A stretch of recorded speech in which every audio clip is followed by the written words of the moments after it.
The stones stood through the night. Wind moved between them without resistance. Firelight flickered at their base long after the laborers had gone to rest. And beyond the circle, beyond the valley, beyond even the reach of watchfires, the continent remained vast and unclaimed. Morning did not arrive with celebration. It arrived with distance. From the rise overlooking Washington, the forests seemed endless. Rivers cut through land not yet named. Smoke rose in places unseen by the Republic's first hearth. Stone could mark intention, but stone could not hold a continent. And so, as the sun lifted over timber and river, the question before Washington was no longer whether the Republic would endure, but how far it would dare to reach.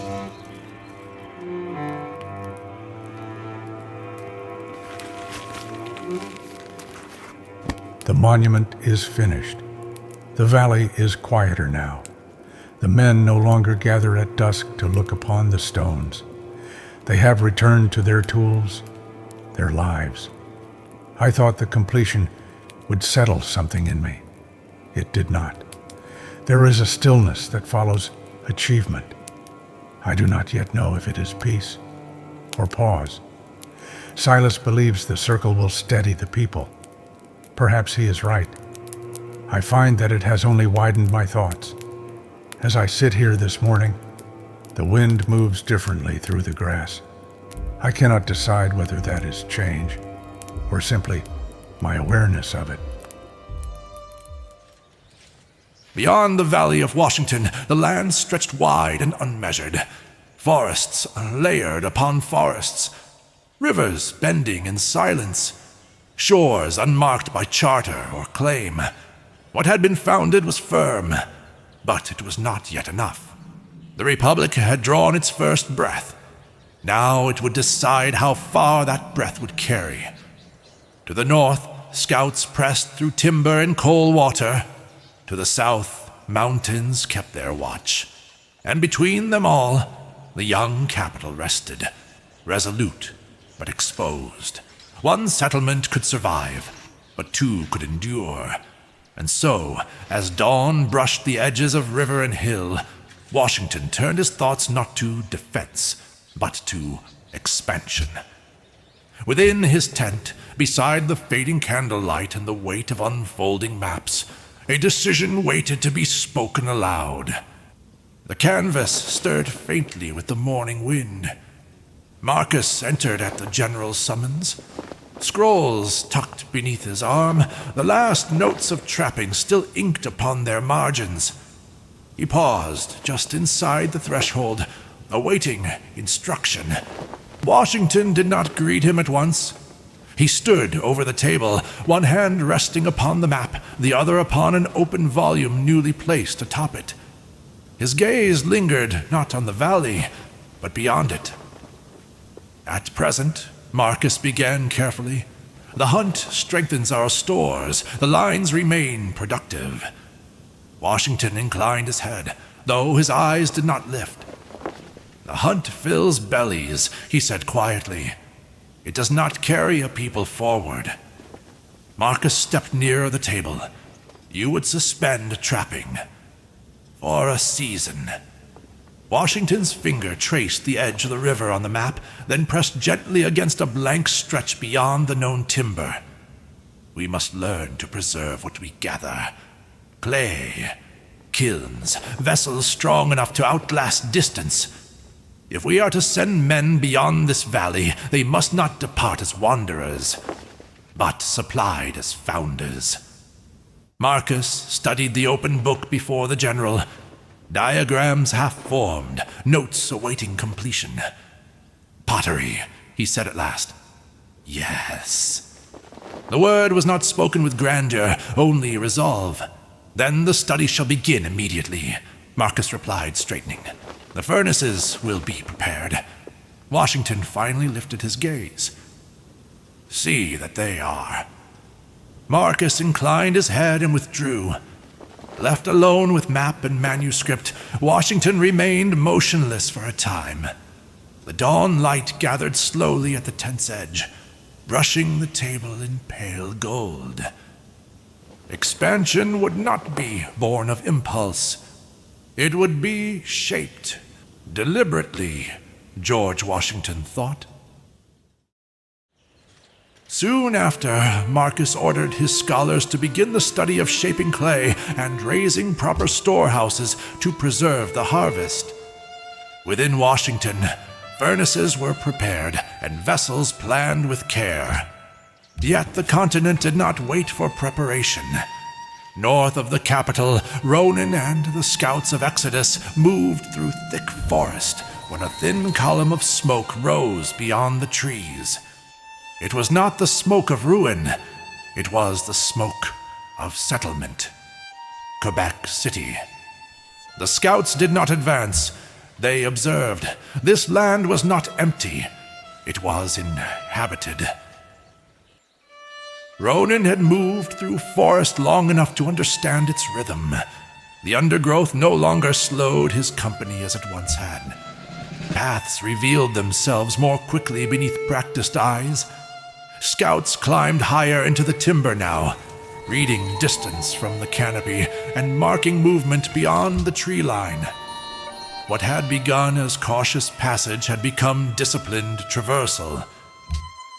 While they charted the cold timberlands above Washington, another pair of watchful eyes surveyed the continent from far to the south.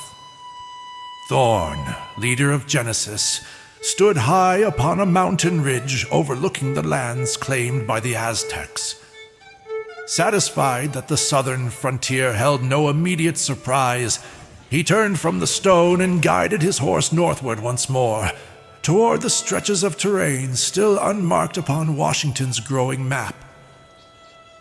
The scouts ranged across timber and stone, carrying Washington's sight to the edges of the known world. Yet knowledge of land alone would not shape the Republic's future. A nation required more than watchful eyes. It required direction. Within Washington, beneath the steady shadow of the standing stones, Edmund Vail, Chancellor of Civic Doctrine, summoned a council with George Washington. Washington made his way to the civic chamber and had noticed that it was quieter than the tent had ever been. Timber beams held the morning light in narrow shafts, and behind the chancellor's chair hung the Republic's banner, a single star upon dark field. Edmund Vail did not rise when Washington entered. He closed the ledger before him and rested his hands upon it. "You sent for me," Washington said evenly. "I did," Vail replied. "The Republic grows. Man growth without doctrine is merely drift." Washington remained standing across the desk. "You believe we drift?" "I believe," Vail said carefully, "that we must decide what kind of strength we mean to become." The general's gaze moved briefly to the lone star upon the wall. "Speak plainly." Vail inclined his head. "Authority. Order through discipline. Expansion through readiness. Our borders will not defend themselves." "And peace?" Washington asked. "Peace," Vail answered, "is secured by those prepared to keep it." Silence settled between them. At last Washington placed a steady palm upon the desk. "Then we do not expand as dreamers," he said. "We expand as guardians." Vail nodded once. "I will record it." The quill was lifted, and the first doctrine of the Republic was set in ink. And so, on that day, the young Republic chose its path. Not of ease, but of authority. From that inked decree forward, New America would not drift with the winds. It would stand, ordered and watchful.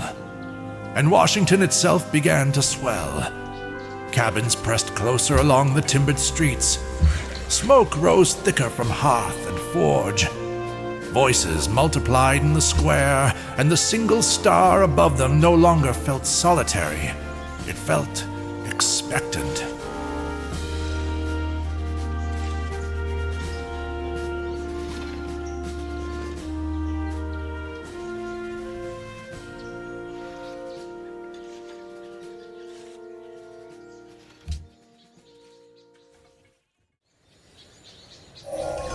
shall the clay say to him that fashioneth it, What makest thou? The clay had been shaped, but the Republic itself was still being formed. Clay no longer bent only to the river's edge. It hardened by design, shaped to preserve what the harvest provided. Vessels were formed, storehouses strengthened. The Republic could now carry its abundance beyond the valley. And with that knowledge secured, expansion was no longer an idea, but an intention.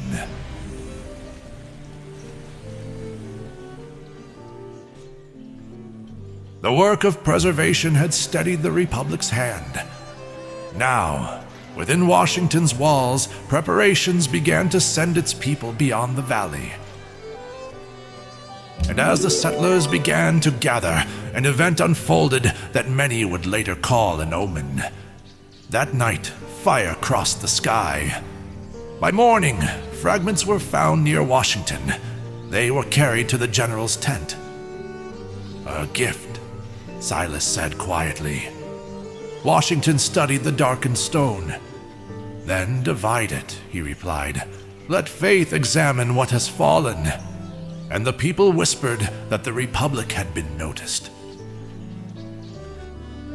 Time passed, and far to the west, high in the mountains, Genesis, led by Thorn, pushed beyond the last familiar ridge, and into lands still unnamed. But what he found there was not silence, it was gathering. Smoke rose from more than one horizon. Rough camps mocked the valleys. Watchfires burned where no banner flew. Outlaws, more than he had expected. Thorn did not linger. Word was sent back to Washington at once. And as the rider departed, Thorn cast one final look across the hostile hills, quietly hoping the camps would remain where they stood. And in the capital, the response was not panic, but preparation. The study of bronze was ordered at once. If the hills would gather iron, then the Republic would learn to shape it. Back in Washington, the order was given. Roads west. But before the first stones were properly set, the settlers were already gathering their wagons. The path was only marked, not yet made. They stepped into the wilderness as the Republic always had, cutting their own way forward, waving to families and friends alike as they departed. Behind them, workers followed, clearing timber and laying the first stretch of road. On the snowy slopes north of Washington, Ronan had not yet tasted battle. When smoke and movement stirred below, he saw not a camp, but a band of raiders ranging beyond it. He struck first. The pathfinders of Exodus rushed down in a sharp skirmish, blades flashing against crude steel. The clash was brief and biting. A few of Ronan's men fell, but the outlaws bled worse. Ronan withdrew before the snow could swallow more of his own. Then the Iroquois arrived. Slingers loosed a brutal volley into the weakened band. Stones cracked bone. The raiders staggered, nearly finished, yet refused to break. Ronan would not be denied. With a hard command, he led his men forward again. This time they did not test the line, they broke it. When the last outlaw fell, the pathfinders stood blooded for the first time. Ronan studied the valley and the raider camp and decided to hold his men in place. "They are too strong," his second said quietly. "We are pathfinders, sir, not an army." Across the ridge, Iroquois slingers loosed their first volley. Stones cracked against shields and bone. Their warriors followed, driving the bandits back and cutting them nearly in half. Still, Ronan did not move. "We wait," he muttered. "Let them bleed first." Another volley flew. Snow burst upward in the camp below. Ronan lowered his spyglass. "Now," he said. But from the far hill, Iroquois warriors surged first, charging down the opposite slope in a sudden rush. By the time Ronan's men descended, the banner already stood over the smoking ruins. His second glance toward him. It was never ours to claim. Ronan did not answer. He simply watched the smoke rise where his victory might have stood.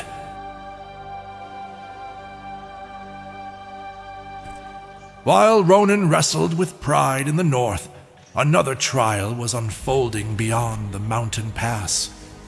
Escorted by Captain Ward's warriors, the settlers pressed on toward the lakes. The journey was arduous. Mud swallowed their wheels, and bitter winds cut through wool and leather alike. Illness claimed a few before the peaks released them, and along the formidable trail, simple markers were left behind. Wood, prayer, and promise. Still, they did not falter. Ward's guards watched from the ridgelines, silent and steadfast, until at last the mountains opened and the Great Lakes lay before them, wide, cold, and unclaimed. A hush settled over the column. The lands around the waters were rich beyond hope, fields ripe for tea and silk, forests thick with deer and timber, fertile earth waiting for plow and seed. It was as though the land itself had been waiting. No rival banner stirred in the wind, only open shore and endless horizon. There, with weary hands and resolute hearts, the first stakes were driven into the ground, and upon that northern edge of the world, New Washington was born.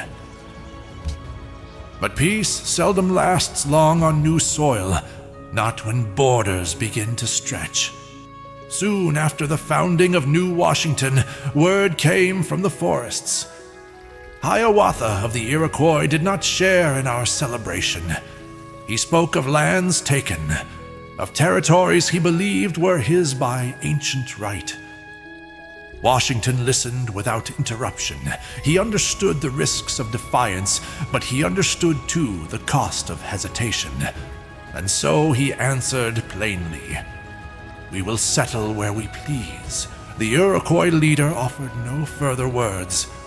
He simply turned and walked away. Some disagreements end in compromise, others wait. Hiawatha's warning lingered in the air long after he departed, but Washington did not retract his claim. If the forests would not yield quietly, then the frontiers would continue to move. Far to the west, that frontier had nearly reached its limit.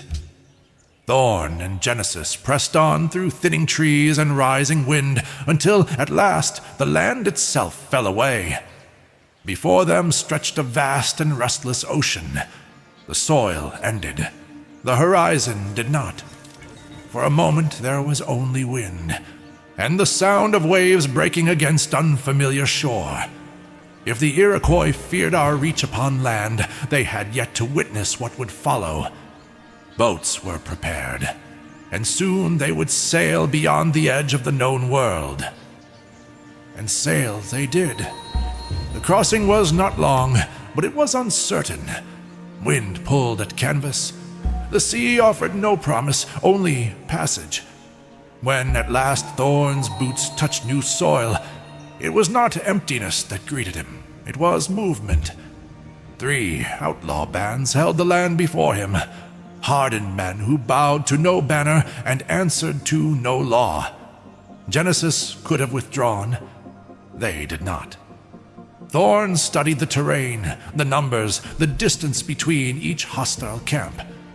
Retreat would mean surrendering the shore before it was ever claimed, so he chose to stay and to fight. While steel met steel upon distant shores, the heart of the Republic was not untouched by change. To the south, unfamiliar colors appeared along the roads leading toward Washington. Scouts bearing the markings of Brazil approached the capital with measured steps and careful eyes. Word reached Captain Ward swiftly. He did not allow strangers to wander freely within American soil. Men were gathered, armor fastened, banners raised. Ward rode to the edge of the Republic's borders to meet them, not in hostility, but in discipline. For the continent was no longer silent. It was filling. Captain Ward returned from the forest edge and spoke briefly with George Washington. Brazil had come in formality. Both men agreed. Peace, for now, would serve them best. But not all threats arrive beneath banners. That night, the river began to rise. What started as a quiet swell along the banks became a creeping flood by morning. The lower fields of Washington disappeared beneath brown water. Newly planted crops were swallowed whole. A riverside storehouse collapsed under the current, and 2 frontier dwellings split from their foundations and were carried away.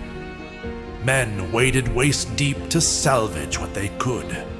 Women moved supplies to higher ground. Children were ushered indoors as rain lashed the settlement. Washington stood in the mud among them, watching the river claim its due. "Hold fast," he ordered simply. The storm answered with more rain. Thus, even as foreign powers watched from afar, Washington was reminded of a harder truth. Empires may negotiate with men, but they must endure the land. And in this early hour of the Republic, it was the water that demanded tribute. Captain Ward returned with word of Brazil. No threat, no promise either. I nodded as though certainty were mine to give. It is not. I believed 2 cities would make me feel stronger. Instead, I feel divided between them. And today, the river rose. I stood in the mud while the rain came down and pretended I was steady. The people watched me. I do not know what they saw. I fear losing what we have barely begun. I fear asking too much of them. Yet, when the waters receded, they did not wait for instruction. They rebuilt. I envy that simplicity. Tonight I am tired, but they are still here, so I will be too.